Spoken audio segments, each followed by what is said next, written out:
I think the appointment for me is a huge honor.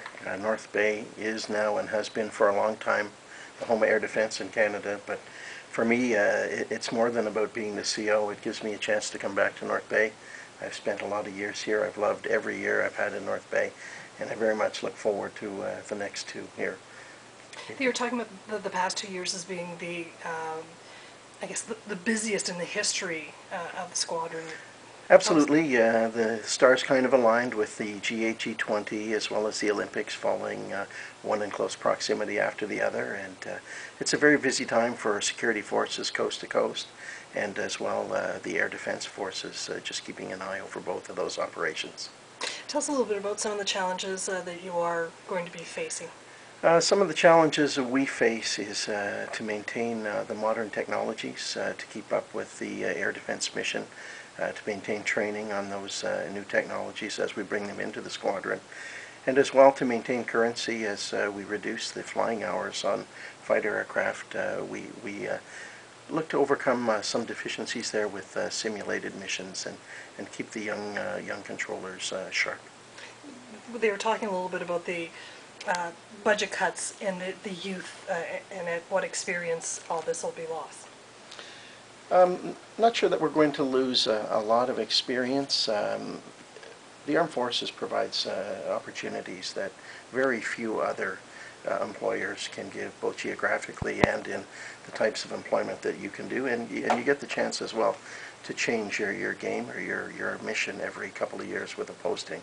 So particularly for aerospace controllers, or those people that work here in North Bay, you can be controlling from a ship one posting to an AWACS another, and here on the ground and a third posting. So quite a variety. It's very attractive to their new recruits. We were also talking a little bit about the change from air defense sector to air defense and security sector. Right, that's brought about by a recent change to the way we do the air, have split the air defense / security mission in Canada, with the RCMP now playing a much larger role in the security / anti-terrorism piece, and us as more of a support to law enforcement. Well, the traditional defense role is still ours, and something that we have been continue to do very well. I know you're going to be away from your family for a while, so what are their thoughts on your appointment? It's good that you mention that, because the military families are never recognized enough for the support and sacrifice that they have to put up with throughout a member's career. It is the member that moves on and he reunites with old friends from postings go by.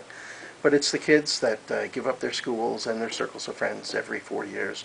It's the wives or husbands that have to give up their jobs, seek new employment. So it's a very difficult road, and it takes a special person to be a military spouse. So the last time you were here, did we have the Pritchard building, or is this all new to you? Well, this is new to me. I'm an old crew dog from the underground complex. I spent many good years there, loved it, and my last tour here I was the EA for the Wing Commander General Hussey at the time. So, in terms of that, when you're looking at going above ground, what's new to you, and how do you pick that up? What's new to me is the convenience of being able to finish work and leave, as opposed to finish work and still be 600 feet under granite waiting for a bus. Some of the nostalgia, though, of going underground that was tied to the old air defense mission or the old air defense team, it's missing. It's a bit sad, but the convenience and the practicality of being above ground certainly overrules anything we've lost.